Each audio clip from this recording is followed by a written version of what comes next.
날씨야 아무리 추워봐라 내가 옷 사입나 술 사 먹지. 괴짜스님 신천희 시인의 술 타령이라는 시인데요. 우리 태원준 작가는 여행 타령이라는 제목으로 왠지 이렇게 바꿀 것 같습니다. 날씨야 아무리 추워봐라 내가 집에 있나 여행 가지. 계절을 타지 않는 라디오 여행 가이드 여행이 별거냐 태원준 여행 작가와 함께합니다. 안녕하세요 작가님. 네, 안녕하세요. 벌써 11월 마지막 금요일이에요. 네. 이렇게 또 시간이 훌쩍 갑니다. 벌써 올해가 다 끝나는데 좀 쌀쌀해졌죠. 네. 여전히 뭐 바쁘게 여기저기 다니고 계시죠? 예, 저는 뭐 여행을 알리기 위해서라면 어디든지 가기 때문에요. 전국을 또 돌고 있습니다. 그러니까요. 항상 제가 SNS 보면 와, 이 에너지는 어디서 나올까 싶을 정도로 제가 별명을 태길동이라고 바꿔드려야 되지 않을까 뭐 이런 생각도 듭니다. 마음에 듭니다. 네. 네. 이제 좀 쌀쌀해져서 사실 여행의 적기라고 하기에는 조금 아니지 않나 이런 생각이 드는데 작가님은 어떠세요? 이렇게 춥거나 아니면 반대로 너무 더울 때 여행 어디로 가세요? 저는 둘 다 상관이 없는 게 오히려 약간 그런 좀 강박이 있었어요. 여행 작가니까 더울 땐 더운 곳으로 가고 추울 땐 추운 곳으로 가고 좀 미련한 짓이죠. 그래가지고 제가 진짜 한여름에요. 6월에 사하라 사막을 간 적이 있어요. 그래서 그때 기온이 60도였거든요. 섭씨 60도. 그다음에 1월에 시베리아를 간 적이 있습니다. 네. 그때 기온이 영하 35도여가지고 두 어떤 온도 사이가 거의 100도죠. 네. 근데 그때도 막 대단히 막 그 애로사항 같은 건 없었거든요. 그런 걸 보면은 저는 뭐 더위나 추위나 잘 버티는 여행에 최적화된 인간이 아닌가 그렇게 생각을 해봅니다. 근데 저희 같은 이제 추위 잘 타는 사람들은 네. 이렇게 추워지면 어디로 가야 되나, 뭐 따뜻한 나라로 가야 되나, 뭐 이런 생각도 드는데 오늘 어디로 좀 떠나볼까요? 예, 날씨도 쌀쌀해지고 있고 이제 겨울에 이제 길목에 접어들었으니까요. 조금 따뜻한 남쪽으로 한번 떠나보겠습니다. 네. 오늘은 전라남도 여수시를 좀 소개할 예정인데요. 전라남도 이제 동쪽 경계에 이제 툭 풀거져 나온 이제 반도인데 전라남도 어떤 여행의 핵심적으로 이제 많이 발전한 도시라고 할 수가 있겠죠. 네. 그래서 여행지로도 워낙 유명한 도시이긴 하지만 조선 선조 때 여기 이제 이순신 장군이 절도사로 부임을 했습니다. 그래서 조선 수군의 중요한 거점이 됐던 역사 도시이기도 해가지고요. 뭐 많은 분들이 거북선 하면 통영 많이 떠올리시는데 그렇죠. 여수도 시내 한복판에 굉장히 큰 이순신 장군 동상과 그다음에 거북선 모형이 있습니다. 특히 거북선 모형 같은 경우는 바다에 있는 게 아니라요. 육지 쪽에 위치를 하고 있어서 가시면은 굉장히 커가지고 아이들도 그 안에서 막 뛰어놀고 많이 이제 기념사진 찍는 분들이 계시니까 여수를 이순신 장군의 고장이라 이렇게 또 이렇게 생각을 하셔도 좋을 것 같아요. 그렇군요. 저는 사실 아마 많은 분들도 여수하면 제일 먼저 여수 밤바다 이 장범준 씨의 노래를 떠올리실 것 같은데 그럼 또 역사 도시로 기억해 주시면 좋겠다라고 이야기를 하시니까 네. 또 오늘 어떻게 소개를 해 주실지 궁금해지기도 합니다. 그리고 여수하면 저는 동백꽃 이거 제일 먼저 떠오르거든요. 그렇죠. 여수가 또 동백의 고장이기도 하죠. 또 그 고장, 동백의 고장이라는 이름을 가지게 된 게 바로 잘 아실 겁니다. 그 유명한 오동도 아시죠? 네네. 네, 오동도가 바로 이 여수 동쪽에 있는 작은 섬입니다. 그래서 이쪽에 가시면은 수많은 동백꽃들을 보실 수가 있는데요. 근데 재미있는 사실이 이름은 오동도잖아요. 네. 근데 동백꽃이 많습니다. 그 이유가 원래 예전에는 오동나무가 굉장히 많았다고 해요. 근데 조선시대 때 좀 기운이 안 좋다고 해서 다 베어버렸다고 합니다. 네. 그래서 원래는 오동나무가 많아서 오동도라고 불렸는데요. 지금은 오동나무가 전혀 없습니다. 어머. 정말 한 그루도 없고요. 네. 현재는 그 자리를 대신해서 3천여 그루의 동백꽃이 엄청 이쁘게 빨간 빛을 띠고 있어요. 네. 특히나 이 동백꽃 같은 경우는 겨울에도 이제 피고 겨울에 이제 제철이기 때문에 지금 가셔도 이제 화려한 동백꽃들의 향연을 보실 수가 있는 데다가 동백꽃뿐만이 아니라 여기가 워낙 그 정말 자연 식물원처럼 굉장히 잘 조성이 되어 있어가지고요. 후박나무나 팽나무처럼 웬만한 도심에서는 쉽게 볼 수 없는 200종 이상의 다양한 식물군들이 쫙 펼쳐져 있습니다. 네. 말씀드렸듯이 정말 자연이 형성해 놓은 그냥 그 식물원 같은 공간들이 있어가지고요. 이게 엄밀히 말하면은 섬인데 섬까지 방파제가 놓여 있어요. 예, 그래서 이제는 걸어가실 수도 있고, 그다음에 섬까지 코끼리 열차 같은 동백 열차가 다닙니다. 네네. 그래서 요거 아이들 타면 정말 좋아하거든요. 그래서 가족과 함께 가시는 분들이라면은 동백 열차를 타시거나, 혹은 뭐 걷는 거 좋아하시는 분이라면은 걸어서 섬까지 들어가실 수가 있기 때문에 네. 섬이라고 해서 절대 접근이 뭐 어렵지 않다는 점 생각하시면 좋을 것 같아요. 네, 배 타고 가지 않아도 되는 네. 오동도 또 이제 동백꽃 빨간 꽃하고 사진 찍으면 네. 그 추위도 또 잊어버리는 그런 명소가 되지 않을까라는 생각이 드는데요. 그렇죠. 얼마 전에 엑스포 열렸었잖아요. 그렇죠. 네. 여수 엑스포 뭐 지나긴 했지만 그래도 지금도 볼거리 꽤 있다고요? 예, 여전히 남아 있고요. 아예 여수역 자체가 이름이 여수 엑스포역으로 이제 개명이 됐습니다. 네. 왜냐하면 이제 말씀하셨듯이 2012년도에 여수에서 엑스포가 열렸어요. 예, 그래서 당시 이제 세계 박람회장이 들어섰기 때문에 여전히 그쪽을 공원으로 조성을 해놨고요. 우리나라 예전에 그 대전 엑스포도 대전 가면은 여전히 그 공원으로 네. 조성이 되어 있잖아요. 맞아요. 한비탑도 있고 꿈돌이도 있고 그런데 요 여수도 마찬가지여가지고 접근이 굉장히 쉬운 게 여수 엑스포역에서 길만 건너면 바로 있어요. 그래서 바로 이제 그 세계 박람회장 공원이 이제 연결이 되어 있어가지고요. 네. 가시면은 여기가 바닷가다 보니까 아름다운 수변 공원이 쫙 물길을 따라서 이어져 있습니다. 그래서 산책만 하셔도 너무나 기분이 좋고요. 그다음에 여수에 아주 높은 빌딩 뭐 어떤 전망 타워가 있지는 않은데 이쪽에 아예 스카이 타워 전망대가 있어요. 그래서 올라가시면은 정말 그 여수시를 360도 파노라마로 이렇게 구경을 하실 수가 있는 데다가 네. 또한 어마어마하게 큰 수족관이 있습니다. 이곳이 특히나 우리나라 좀 대기업에서 운영을 하고 있는 아쿠아리움이어가지고 네. 그 면적이 엄청나게 크거든요. 아주 정말 다양한 그 물고기들과 뭐 해양 생물들을 보실 수가 있는 데다가 메인 수조 가시면은 그 크기가 워낙 거대해가지고 마치 내가 그 바닷속으로 들어간 듯한 좀 네. 느낌을 받으실 수가 있어요. 그래서 바로 역 앞에 있는 이 박람회장 공원에 가신다면은 말씀드렸듯이 뭐 공원, 전망대, 뭐 아쿠아리움 등등 정말 볼거리가 엄청 많기 때문에요. 한 반나절 정도 충분히 여기서 이제 즐겁게 시간 보내실 수 있을 것 같습니다. 아이들이 아쿠아리움 정말 좋아하겠다. 뭐 이런 생각도 드는데요. KTX역이 이제 생긴 거잖아요, 여수에. 네. 서울에서 여수까지 그러면 KTX로 몇 시간이나 걸릴까요? 예, 여수 같은 경우는 이제 용산역에서 출발을 합니다. 네. 용산역에서 이제 호남선 KTX가 출발을 하는데 용산역 기준으로 여수 엑스포역까지 3시간 안팎 정도가 걸리거든요. 네. 그래서 뭐 예전에 이 KTX 없을 때는 막 6시간, 막 8시간 이렇게 갔었어야 됐어요. 네. 근데 이제는 그 절반으로 시간이 줄었기 때문에 아주 큰 부담은 없을 거라고 좀 생각을 해봅니다. 네, 그만큼 또 가까워진 느낌도 드는데요. 여수하면 또 앞서 말씀드렸듯 그 장범준의 여수 밤바다.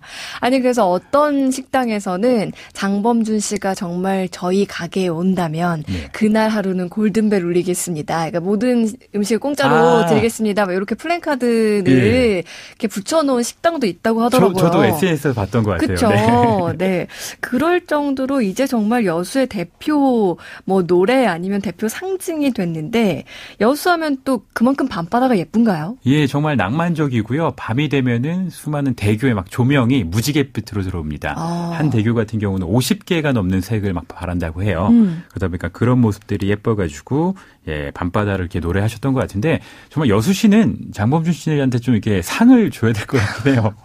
자체 홍보 대사가 된 건 거잖아요. 예, 그렇죠? 자발적으로. 정말 여수하면 다들 그냥 조건반사적으로 밤바다 딱 튀어나오잖아요. 네. 그러다 보니까 실제로 그 노래에 영감을 받아가지고 여수시에서 조성한 길이 있습니다. 그래서 우리나라에서 이제 한국관광공사에서 이제 많은 걷기길을 조성하고 있는데 그 중에 여수의 갯갓길이라는 또 걷기길이 있거든요. 네. 그 중에 두 번째 코스 이름이 밤바다 코스입니다. 그래서 여수의 밤바다를 이제 한 바퀴 도는 이제 코스라고 할 수가 있는데 일반적인 뭐 관광공사의 걷기길들이 5시간 정도를 걸어야지 하나의 코스가 끝나요. 네. 근데 아무래도 이제 밤바다 코스이다 보니까 2시간 정도로 크게 부담이 되지 않는 그런 거리여가지고요. 제가 여기 직접 이제 걸어봤거든요, 밤에. 네. 근데 굉장히 아름답습니다. 일단 밤바다를 따라서 걷는 코스 자체가 우리나라에선 거의 없다고 보셔도 되거든요. 그렇죠. 그리고 왠지 밤에 2시간 이상 어딘가를 걷는다고 생각하면 조금 위험할 것 같은 생각도 네. 들거든요. 근데 이쪽은 굉장히 안전하게 조성이 될 수밖에 없는 게 바닷가를 따라서 많은 뭐 횟집들도 있고 상점들이 있을 거 아니에요. 네. 그런 곳들 지나게 되고 그다음에 대교를 몇 개 지나가게 돼요. 근데 대교 같은 경우도 아까 말씀드렸듯이 다양한 조명이 막 들어오기 때문에 되게 밝습니다. 그 대교를 건너가지고 돌산도라고 그 갓김치로 유명한 섬 있잖아요. 네. 그 섬 이제 어떤 그 정상까지 또 올라가시게 되는데 그 정상 부근에도 막 조각공원들이 있고 시민분들이 되게 산책을 많이 하세요. 그래서 전혀 뭐 이렇게 어떤 뭐 위협적이지 않은 밤이라고 네. 하더라도 뭐 후미진 곳이 아니기 때문에 그런 쪽을 따라 걸으시게 되고 또 걸으시다 보면은 막 뭐 여러 가지 풍경도 펼쳐지고 막 위로는 케이블카 지나가고 또 마지막으로 거대한 또 대교까지 건너가시게 되는데 네. 그 또 대교 건너가시면은 빨간 등대도 있고요. 네. 그러니까 정말 볼거리들을 딱 집약해서 만들어 오는 길이라고 보시면 됩니다. 네. 그래서 혹시라도 여수에 좀 늦게까지 머무신다거나 아니면 1박 2일 머무르신다면요. 밤에 이제 숙소 가지 마시고요. 그냥 슬슬 뭐 다 안 걸으셔도 되잖아요. 코스를 네. 다 완주 안 하셔도 되니까 요 밤바다 코스의 일부 구간만이라도 걸어보신다면은 정말 화려하고 낭만적인 여수의 그런 모습들을 만끽하실 수 있을 것 같습니다. 네. 그리고 이 남해안 쪽에는 그 바닷가 위에 이렇게 설치된 케이블카 네. 여기저기 있잖아요. 여수에도 그쵸. 해상 케이블카 있다고요? 네, 남해 쪽이 특히 케이블카를 되게 좋아하시는 것 같아요. 남해에 있는 네. 도시들이 뭐 통영에도 있고 사천에도 있는데 어떤 터줏대감 같은 격이 바로 여수의 케이블카입니다. 예, 섬과 육지를 연결했던 국내 최초의 케이블카거든요. 해상 네. 케이블카. 그래서 타고 가시다 보면은 코스가 아주 길진 않습니다. 한 1.5km 정도 되는 코스인데 아름다운 그 다도해를 조망하는 게 하이라이트라고 할 수가 있는데요. 케이블카 타시면 다 해결이 됩니다. 딱 올라가시면은 저 멀리 정말 많은 섬들이 막 보이기 시작을 하고요. 또 바로 밑이 정말 바다다 보니까 아찔하면서도 뭔가 이렇게 약간 쾌감이 느껴져요. 네. 와, 바다 위를 이렇게 날고 있는 듯한 좀 느낌이 느껴져가지고 가신다면은 꼭 한번 타보시길 바라겠는데요. 네. 특히 담력 좋으신 분들이 있다면은 이 케이블카 중에 투명 케이블카가 있습니다. 그래서 다 그냥 투명이에요. 네. 그래서 되게 아찔합니다. 그래서 저는 도저히 용기가 안 나서 못 탔는데 혹여라도 정말 용감한 분들이 계신다면은 타보시고 저한테 좀 제보 좀 해주십시오. 네. 네. 아니, 근데 사실 바다를 우리가 직접 바다 중간에서 구경을 하려면 배 타고 구경하지 않으면은 사실 바다 구경이 쉽지 않잖아요. 네. 그런데 케이블카 타면 위에서 또 내려다 볼 수 있는 경험이기도 하니까 색다르겠다 뭐 이런 생각도 드는데요. 앞서서 저희가 뭐 여수 KTX로 타면 3시간 내로 도착할 수 있다 뭐 이런 얘기도 했는데 네. 버스도 여전히 뭐 많이들 선호를 하시니까요. 버스 타고 가면 한 몇 시간 정도 걸릴까요? 버스는 사실 좀 너무 멀긴 합니다. 한 5시간 정도 잡으셔야 되기 때문에 조금 먼 편이고요. 아까 뭐 기차 말씀드렸었는데 KTX를 이용하신다면은 당일치기도 가능해요. 네. 예, 이게 좀 빡빡한 일정이 될 수는 있긴 하겠지만 그래도 용산역에서 7시 15분에 이제 여수행 기차를 타시면요. 네, 아침 7시 15분. 네, 여수 엑스포역에 10시 18분에 도착을 합니다. 네. 네, 요 시간에 맞춰가지고 여수시에서 여수 낭만버스라고 하는 순환형 관광버스를 개발을 했어요. 아하, 네. 그래서 요 버스가 여수 엑스포역에서 10시 반에 출발을 하거든요. 그러니까 요 시간에 맞춘 거죠. 10시 네. 18분에 딱 이제 떨어지시면은 10시 반에 요 이제 버스를 타시게 되고요. 요 버스 코스가 총 7시간 정도가 소요가 돼요. 7시간 동안 정말 핵심을 다 훑으시는 거죠. 제가 지금까지 소개해드렸던 뭐 오동도라든지 뭐 엑스포공원이라든지 이런 여수의 대표적인 볼거리들을 네. 다 훑기 때문에 정말 모든 이제 종합 선물 패키지 같은 거죠. 그래서 그게 이제 7시간 정도 소요가 되는데요. 이 금액이 9,000원밖에 안 합니다. 정말 저렴하네요. 되게 저렴하죠. 네. 그래서 9,000원에 7시간 동안 여수를 완벽하게 한 바퀴 도실 수가 있고요. 네. 그러면은 한 6시 전에 이 버스가 이제 종료가 되거든요. 네. 그러면은 뭐 저녁 드시고 여수에서 용산 가는 기차가 8시 반에 출발을 합니다. 그럼 그거 타시면은 용산은 이제 11시 때에 도착을 하기 때문에 네. 조금 부지런을 떠신다면은 정말 여수를 당일치기로도 그 KTX와 여수 낭만버스를 연계하셔서 보시면 되니까요. 네. 용기도 한번 내보시길 바라겠습니다. 아니, 아침 7시 때에 기차 타서 밤 11시쯤 이렇게 서울에 네. 떨어진다고 생각하면 정말 아주 알차고 꽉 찬 그런 여행이 되지 않을까 싶은데. 그렇죠. 근데 한 가지 이제 주의하셔야 될 점이 각종 이제 공사라든지 그다음에 여러 가지 이제 사정상 이 코스가 조금씩 벗어나는 경우들이 있습니다. 변경되는 경우가? 예, 그래서 제가 요번에도 이제 확인을 했을 때 대교 몇 곳이 조금 공사를 하고 있어가지고요. 약간 변경된다는 공지가 분명히 있었거든요. 네. 그래서 혹시라도 이용하시는 분들은 미리 그 코스들이 있습니다. 하나의 코스만 있는 게 아니라 뭐 A 코스, B 코스처럼 여러 가지 코스가 있으니까요. 네. 그 여수시 이제 홈페이지에 들어가셔가지고 확인하신 다음에 미리 이제 좀 아신 다음에 가시면 훨씬 더 좋겠죠. 네. 뭐 볼거리는 정말 많이 소개를 해주셨어요. 그리고 여수하면 또 아무래도 남도다 보니까 빼놓을 수 없는 게 먹거리일 텐데. 너무 맛있죠. 네. 가장 먼저 떠오르는 게 저는 갓김치거든요. 그렇습니다. 정말 갓김치는 여기가 원조죠. 그러니까요. 예, 아까 말씀드렸던 그 돌산도에서 난 김치를 돌산 갓김치라고 하는데요. 네. 갓김치는 뭐 현장에서 드셔도 좋겠지만 이게 또 가져와야지 제맛이잖아요. 그리고 살짝 익으면 더 맛있어요. 그렇죠. 네. 그래가지고 여기가 원조집이다 보니까 굳이 돌산도 가시지 않더라도 여수 시내에 돌산 갓김치를 잘 포장해서 냄새나지 않게 완벽히 밀봉해가지고 많이들 파세요.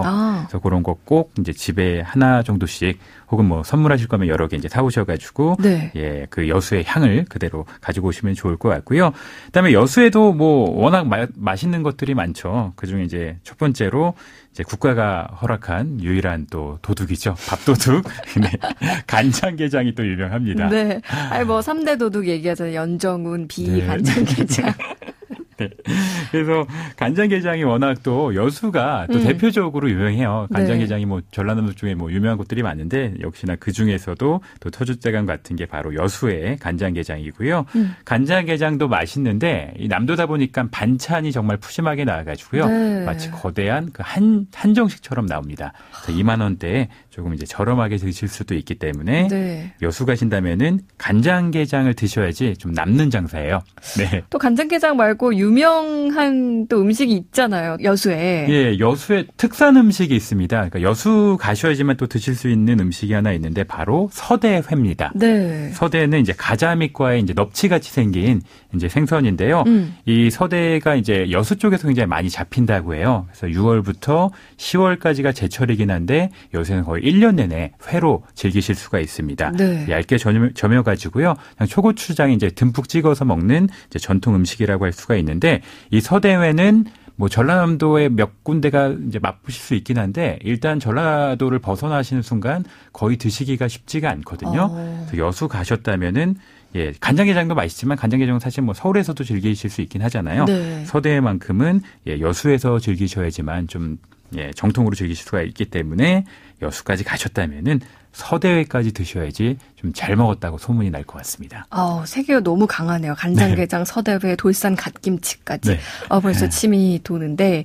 아니, 정말 겨울이고 이제 좀 춥고 이러니까 어디를 또 여행지로 소개해 주실까, 뭐 해외를 가지 않을까라는 생각을 했는데 동백꽃으로 좀 봄 기운도 미리 좀 당겨서 느껴보시고 맛있는 거 드시고 또 여수의 밤바다까지 느껴보시면 최고의 또 겨울 여행이 되지 않을까 싶습니다. 네. 여행이 별거냐 오늘은 태원준 여행작가와 여수로 떠나봤습니다. 오늘 말씀 고맙습니다. 네, 감사합니다.